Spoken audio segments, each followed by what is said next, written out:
હા, નમસ્તે છત્રપલસિંહ. નમસ્તે. અમદાવાદથી બોલું છું, સલીમ હાફિઝજી. હા. અચ્છા, ગઈકાલની જે ઘટના બની, હા. અચાનક જ તમે જૂતું મારી દીધું? અચાનક મીન્સ? એટલે તમે ત્યાં સામે સ્ટેજની સામે તમે બેઠા હતા, બરાબર? અને ઓચિંતું તમને કઈ ગુસ્સો આવી ગયો કે પહેલેથી ગુસ્સો લઈને જ ગયા હતા? આમાં તો શું છે કે ભાઈ, આમાં એને શું છે, પ્રદીપસિંહ ને મારેલું જ હતું ઓલરેડી. ગોપાલભાઈ જામનગરમાં આવવાના હતા, બરાબર. એના હિસાબે. હા, એટલે તમે ત્યાં સામે સ્ટેજની સામે બેઠા હતા, બરાબર? પ્રી પ્લાન જેવું લાગે છે ફોટો જોઈને તો, કે તમે સ્ટેજની સામે જૂતા ના, ઉતારીને પ્રી જ બેઠા પ્લાનિંગ હતા. જ હતું મારું, કોઈ પોલિટિકલ કોઈ હેતુથી નથી કર્યું મેં. આ પ્રી પ્લાનિંગ થી જ કર્યું ને, મતલબમાં? હા. અચ્છા, સરસ. અચ્છા, બીજી વસ્તુ છે કે તમે સંગઠન મંત્રી પણ છો જામનગરમાં કોંગ્રેસના. કોંગ્રેસમાં તો છું, પણ ઠીક ઠીક. કયા કયા વર્ષમાં તમે કોંગ્રેસમાં આવ્યા? હજી વર્ષ નથી થયું ને, કોઈ પોલિટિકલ વસ્તુ જ નથી ને. પણ ભાઈ આ બધી ના, કારણ કે સભા જે હતી તે પોલિટિકલ હતી, માણસ હતો તે પોલિટિકલ હતો, જે ઘટના માટે તમે જૂતું માર્યું તે પણ પોલિટિકલ છે, બધું જ પોલિટિકલ છે. પછી આમાં ના ક્યાંય ના ના પોલિટિકલ ના નહીં આવ્યું? એવું રીતે ના થાય ને ભાઈ. કોંગ્રેસમાંથી તો તમને કોઈએ નહીં કીધું હોય કે ભાઈ તમે મારો, એવું તો કોંગ્રેસમાંથી તો કોઈએ નહીં કીધું હોય. હા, નથી કીધું, પણ બરાબર આમાં છે. શું છે કે પ્રદીપસિંહ ને 8 વર્ષ પહેલા માર્યું હતું, એ તો ખ્યાલ હશે ને તમને? હા, એ તો મને ખબર છે ને. બસ, તો પછી મેં એનું આ લઈ લીધું, બરાબર છે. હું દરબાર જ છું, જાડેજા, બરાબર છે. હા, અને જામનગરમાં સભા હતી. હેમંત ખવા તો મારા મિત્ર પણ છે. મિત્રો? હા, એમના મિત્રો તો અમારા. કારણ કે તમારા ફોટા પણ છે હેમંતભાઈ જોડે, તમે હેમંતભાઈને તમે શુભેચ્છા આપેલી છે 2023માં. હા હા, એ તો મારા મિત્ર, મારા ગુરુ સમાન છે એવું નથી, પણ હા, એનું કોઈનું કઈ હતું જ નહીં ને ભાઈ. એટલે તમારા સમાજના વ્યક્તિ સામે એને જૂતું મારેલું એટલે તમે બદલો લઈ લીધો. તો પછી તમારા સમાજ પર જયારે એ માણસે જૂતું માર્યું ત્યારે એની સામે પોલીસ કેસ થયો હતો અને જેલમાં ગયો હતો. તો પછી આ વખતે તમને તો માફ કરી દીધા. તો સારું કેવાય, માફ કરી દીધા. કોને માફ કરી દીધા? ગોપાલભાઈએ કહ્યું ને કે ભાઈ હું પોલીસ કેસ નથી કરવાનો, પોલીસ ફરિયાદ નથી કરવાનો. તમને એમણે શુભેચ્છા આપી છે. અને પેલા બેન જે રીતે ફટાક દઈને સામેથી એ બેન કોણ છે? જેનબબેન ખફી છે લગભગ. હા, એ જ હતા. હા, એ પણ તમારી સાથે જ હતા ને કોંગ્રેસમાં? એટલે હતા નહોતા જેવા જ હતા. હા, ના, પહેલેથી હતા, બરાબર. તમે બંને કોંગ્રેસમાં સાથે જ હતા. ના ના ના ના ના, હું એમની જોડે બહુ જ નહીં. મતલબ પાર્ટીમાં તો જેનબબેન હતા જ ને? હા હા. હવે એટલે એ જેનબબેન એકદમ તૈયારી સાથે એટલે આટલી સેકન્ડમાં તો છે ને એસપીજી પણ રિએક્ટ નથી કરતી. હું નીચે તમે તમારો હાથ હજી તમારો હાથ જૂતા પરથી તમારો હાથ હજી નીચે જાય ને, હાથ તમે નીચે આવે તે પહેલા તો બેન કૂદકો મારી દે છે. હું સ્ટેજ પાસે જયારે નીચે બેઠો ત્યારે એની નજર મારી માથે હતી જ. અને તો તમને ત્યાં બેસવા શા માટે દીધા? આટલી બધી ખુરશીઓ હતી, બધું ખાલી હતું, છતાંય તમને ત્યાં બેસવા દીધા? બેસવા નથી દીધા, હું બેસી ગયો ત્યાં જઈને ધીમે. હા, પણ તમને કોઈએ કીધું જ નહીં કે તમે અહીંયાથી ખસી જાઓ, જગ્યા છે બેસો ત્યાં? ના, એવું તો કઈ. એટલે બધા બેઠા હતા, જોકે મારી જેમ બધા નીચે જ બેઠા હતા, તમે બધા બેઠા હતા. હવે આમાં શું થાય છે, એક પત્રકાર તરીકે છે ને અમે દરેક ઘટના બહુ બારીકાઈથી જોઈએ. હા હા, એ તો છે.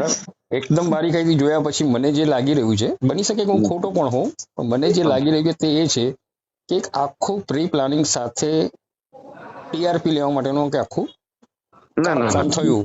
કારણ કે તમે જેટલી ઝડપ તમે ત્યાં નીચે બેસો છો, તમને કોઈ રોકતું નથી, પછી તમે ત્યાં મારો છો, બરાબર, તો પણ તરત જ તમારી સામે એટેક થાય છે. અને પછી ગોપાલભાઈ તરત જ તમને આવીને કહી દે છે કે મારે પોલીસ ફરિયાદ નથી કરવી. આ વસ્તુ કેજરીવાલમાં પણ રિપીટ થઈ હતી 3 વખત, બરાબર. દર વખતે અમે પોલીસ ફરિયાદ કરવી નથી, કારણ કે પોલીસ ફરિયાદ કરો તો પછી એમાં તપાસ થાય, અને તપાસ થાય તો એની અંદર પૂરેપૂરી જે સત્ય છે ને તે બહાર આવે. હવે શા માટે થયું? તમે એક તો કોંગ્રેસના માણસ છો, સંગઠન મંત્રી છો, છતાં તમે આમ આદમી પાર્ટી કોઈ વસ્તુને કોઈ પોલિટિકલ પાર્ટી તરત જોડી દેવી એવું બી દર કેસમાં નથી હોતું ને ભાઈ. આ નથી હોતું, પણ તમે એક કોંગ્રેસ પક્ષની શિસ્ત પ્રમાણે તમારાથી બીજા કોઈ પક્ષની સભામાં જઈને બેસાય પણ નહીં ને. ના, મારી રજા જ હતી તે દિવસે, મેં રજા રાખેલ છે, મેં ના, કાયદેસરની રજા. કોંગ્રેસમાં ક્યાં રજા હોય છે? કોંગ્રેસની રજા, કોંગ્રેસ પક્ષમાંથી તમે કોંગ્રેસ પક્ષમાં સંગઠન મંત્રી છો, છતાં તમે આમ આદમી પાર્ટીની સભામાં જાઓ છો. એ ના, એ તો પક્ષની અમારે શિસ્ત. શું છે, એવું હોય તો અમારે રજા રિપોર્ટ તો નાખવા જ પડે ને. કોંગ્રેસ ક્યાં રજા રિપોર્ટ નાખો? કોંગ્રેસમાં નાખો. હા, અમારા પ્રમુખને નાખીએ. પ્રમુખને તમે રજા માંગેલી કે હું જાઉં છું આ રીતે? હા, હું રજા ઉપર જ છું 4 તારીખથી 7 તારીખ સુધી, મેં કીધેલું જ છે. હા, પછી હું જોયું તો આમ આદમી પાર્ટીની સભામાં જઈશ કે ભાજપમાં જઈશ, તમારે ના, નહીં એ મારે જોવાનું. કોઈ એટલે કઈ વાત કરવાની જ ના થાય ને, એ લોકોનો કોઈનો પ્લાન જ નતો. સંગઠન મારે મંત્રી કોઈને તરીકે તમે કહેવાનું. રજા પર હતા. હા, અને મારે બરાબર. કોઈને કઈ કહેવાનું જ ના થાય ને કે હું આવી રીતે કરવાનો છું કે આ મારો પ્લાન છે, કેમ કે હા મારે હા તો મારી એટલે રીતે કરવું છે, સમજો. કેમ કે હા, એને એટલે હવે મને ખ્યાલ આવી ગયો કે કોંગ્રેસ પક્ષની અંદર આ રીતે રજા ચિઠ્ઠી મૂકીને તમે જાઓ, પછી તમે જે કોઈ કૃત્ય કરો તો પાર્ટીમાં પૂછવામાં નહીં આવે. ના ના ના ના ના, મારી ઉપર કે કોંગ્રેસ પાર્ટી ઉપર કે કોઈ બી ને આ ટાઈપના ના ના, કેસમાં તમને તમારી ખોટો ઇન્ટરનલ ડાઘો મેટર. ના લાગે, મારી વાત સાંભળો, ખોટો છાંટો ના ઉડે, એના માટે થઈને રાખ્યું હોય ને. હા, અને એટલે હું તમે તો અમે રજા. ઓલરેડી લગ્નમાં જ હતો, મારે છે ને લગ્ન હતા, બરાબર જી. છે, એના માટે મેં રજા હતી. હા, પણ એટલે આ આનો અર્થ એ બધી થયો વસ્તુ ને તો કે તમે. આ બધી વસ્તુ તો મારા માટે મેં મારા મનથી જ કરેલી છે, આમાં કોઈ હા પાર્ટી કે કોઈ કાંઈને લેવા દેવા જ નથી. હા, એટલે આમાં એટલે આ એક વ્યવસ્થા કોંગ્રેસ પક્ષમાં સારી કહેવાય કે હોદ્દેદાર કોઈ પણ હોય, પદાધિકારીઓ એને રજા આપી દે, રજા ચિઠ્ઠી મૂકી દેવાની, પછી એ ભાજપમાં જઈને કંઈ પણ સેટિંગ કરી આવે, બરાબર, રજા દરમિયાન, તો એમાં પક્ષમાંથી તમને કોઈ પૂછવામાં નહીં આવે. કોંગ્રેસમાં સારી વ્યવસ્થા કહેવાય. એના કારણે ઘણા વ્યવસ્થા બધા નહીં, મેં તો લોકો 3 બીજા. દિવસની લીધેલી હતી, 4, 5 ને 6 તારીખ, કેમ કે મારે લગ્ન છે, સમજો. બરાબર. હા, આ વ્યવસ્થા ને ઈ તો અશિસ્તતાની તમે વાત કરો. જો કોઈ હા પાર્ટીમાં કોઈ હા, પૈસા અશિસ્ત વધી થયું ને, જાય, અશિસ્ત તો કહેવાય ને. અશિસ્તતા. હા, કોઈ બી પાર્ટી, કોંગ્રેસ નહીં એમ. હા, તો એટલે તમે જે કોંગ્રેસ પક્ષમાં છો ને, તમે જે રીતે આમ આદમી પાર્ટીની સભામાં હાજર રહેવા માટે ગયા, તો એ અશિસ્ત ના કહેવાય? ના ના, હું મારા લગ્નમાં જ હતો, એમ કહું. અહીંયા હા, એટલે જામનગર તમે મારે. રજા લીધેલી હતી, તમે એમ કહેવા માંગો છો તમે હા, રજા મારે લીધેલી હતી. જામનગરમાં લગ્ન છે જ મારે. અને લગ્ન બરાબર. જ હતા 3 દિવસના, 4 તારીખના, 5 તારીખના અને 6 તારીખના. બરાબર. બરાબર છે. હા, અને મારે કોઈ આ લોકો હારે કોઈ જાતની કઈ વાતચીત નથી, કોઈ હારે. મારી ખુદની પાર્ટીમાં કોઈ હારે નથી, કોઈ હારે. મેં તો મારું ગોઠવેલું જ હતું આ પ્લાનિંગ કે જીબી. મારા મગજમાં હતું, મીન્સ ટૂંકમાં કે આવી આનાથી રીતે તમે સાહેબ. આ જે કર્યું તેના લીધે કોંગ્રેસ પક્ષની બદનામી થઈ એવું કઈ કશું લાગે છે તમને? ના, એવું કઈક છે નહીં. તો પક્ષની પ્રતિષ્ઠા વધી એવું લાગે છે?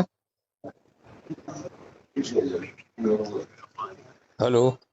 એનાથી હું તો કાલનો હોસ્પિટલમાં છું. હા ને, ભલે હોસ્પિટલમાં, પણ તમે જે કઈ કર્યું તેના લીધે પક્ષની પ્રતિષ્ઠા વધી કે ઘટી? મારે એ ક્યાં જોવાનું જ છે. બરાબર, એ વાત સાચી છે. મેં કઈ પાર્ટી માટે થોડું કર્યું હતું. બરાબર છે, એ તો અમિત ચાવડા જુએ. બરાબર. હા, ઓકે, એટલે ચાલો, અમિત સરસ. ચાવડા જુએ મીન્સ શું?